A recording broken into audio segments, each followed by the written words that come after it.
What's up world, Vladi B here with another video on money, of course, and all that kind of stuff. So I want to talk to you today real quick about the difference, the main big difference between rich people, successful people, and the average people and even poor people. The biggest difference, in my opinion, is the way they're thinking. In the end of the day, what's in your head is what makes the biggest difference in your life in general. How you feel, how you're thinking, how you're waking up in the morning, how motivated you are, whether you're depressed or not, how well you're doing in life in general has a ton to do with your thinking in general. And some people say whatever you put in your brain is what you're gonna have as an output, as the outcome. Just like the food we eat, the better the food that you eat, the better your health will be. So if you're feeding yourself with junk, with garbage, and you're surrounding yourself with junk and garbage and negative toxic people, you will also have the same aura of toxicity coming out of you as well. So here's what the difference is, in my opinion, mainly, is the way that people act and react. Average person usually tends to react. If something happens in their life, some problem comes up, that's when they react to it. That's when they do something about it.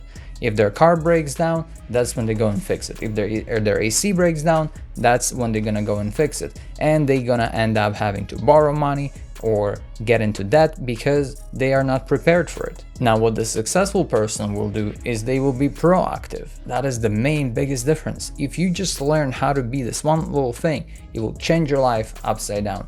Learn how to be proactive rather than reactive. And this is how it works. Being proactive means you are understanding your surroundings and you know what might happen, and you are doing things to prevent it from happening. It's called preventative maintenance in my industry. We were talking about that car example, car breakdown. Average person, they will wait for the car to break down and then they're gonna take it to the shop. The proactive person who understands that spending a lot of money on maintenance will actually save them a lot of money in the end of the day, in the long term, they will go and take that car and pay for the maintenance. They will pay for the oil change. They'll pay for the filter change. They will do the preventative maintenance and therefore save a lot of money long term, which is something that the average person does not do. They wait until the last minute. It's just the way that people are, but it just makes life so much more difficult. I believe in preventative maintenance. I believe that you need to be proactive in everything in life. For example, if you're seeing the recession is coming, if you're afraid that you might lose your job, you might already start thinking proactively, what can I do to get myself to protect myself from this situation? What is another potential source of income that can allow me to generate income so that I don't end up foreclosing on the house, so that I can keep paying my mortgage, so that I can keep feeding my family?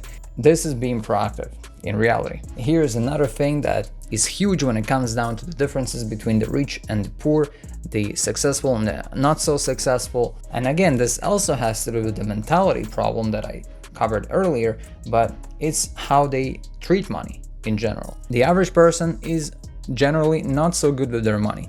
They either always in debt or they try their best to save as much as possible, which means in the other hand is they're being really frugal. And it's really great if you have that skill, the life skill of not spending more than you make. That's great, but it doesn't make you more money. It just saves you money. Some people will say, well, save money is same as making money because you saved it, so you made it. Not exactly, right? If you had $100 in your bank account and you didn't spend that $100, yeah, you still have $100. But if you're smart about your money, and that's where we're coming to the difference between the successful and unsuccessful, is the rich person, the successful person will take that $100 and they will turn that into $150 and $200. They will invest the money. They will take that $100 bill, 200, 1,000, and they will double it and triple it. They will find a way to do that. So their thought process is not how to save that money, not how to not spend that money, but how do I make more of it so I don't have to think about not buying this and that. And now the third important difference is how they treat their time. Time is money, let's be honest, and that's, long story short, how the rich treat their time. They treat it like money. It's a precious resource. More time can make you more money. Not enough time will take money away from you. If you want to save time, you have to pay money to save time. It's a trade-off. Time is money. So here's what the poor person does, or the less successful person does with their time, is they like to do everything on their own because it saves them money, but they're spending their precious time. It's because their time is not as valuable. Why is it not valuable? Because they didn't make it valuable enough.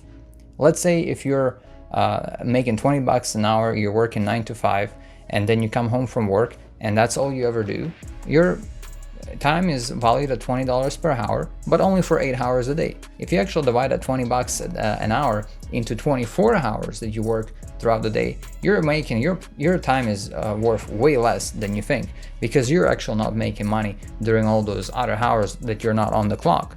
And so what people tend to do is, let's say they need to do some kind of major renovation, repair, a fix, they try to do it on their own. If your time is really not that valuable and you can do things with your own hands, that's an amazing skill to have, to be able to do things on your own. But on the other hand, the rich person, when they're looking, let's say, at an investment property and they need to rent it out quickly, they bought a property and they want to be able to rent it out within the next couple of weeks. What are they going to do? Are they going to take a whole year to renovate it on their own and save a lot of money that way, but waste a whole year paying mortgage this whole year? No, what they're going to do is they're going to invest a little bit more money and they're going to hire professionals who will do the work for them while they are working on other things. They're spending their time wiser, because time is money, remember? So they take their time and they go and they make connections. They hire someone to do the job for them. That way it's done much quicker. They don't have to worry about not doing it right, watching YouTube videos, figuring out how to do it. They just go and hire the person who already knows how to do it, pay them to do it, and get the house out on the market right away, within weeks, rather than months and even years. I know people that take years to finish a project just because they're trying to save money that way. I used to do my own oil changes on my car because I saved a little bit of money that way. But now, these days, I can spend my time differently. I can do more valuable things with my time, which allows me to be able to afford to get my oil change done for me instead of doing it on my own. Because I'll take my car to the shop, I'll leave it there with them, and that hour and a half, 2 hours that they're doing the oil change, I'm gonna go and I'm gonna make some sales. I'm gonna make some videos, I'm gonna make something that is more valuable. And this is the big difference between the rich and the poor, between the successful and the less successful people. So the way they treat their time, the way they treat their money, and the way they think in general. Thanks again for watching my channel. I love all of my subscribers. Please comment below with your thoughts on the content, with your ideas on how I can improve my channel for you. And also, of course, like, subscribe, and I will see you in another video.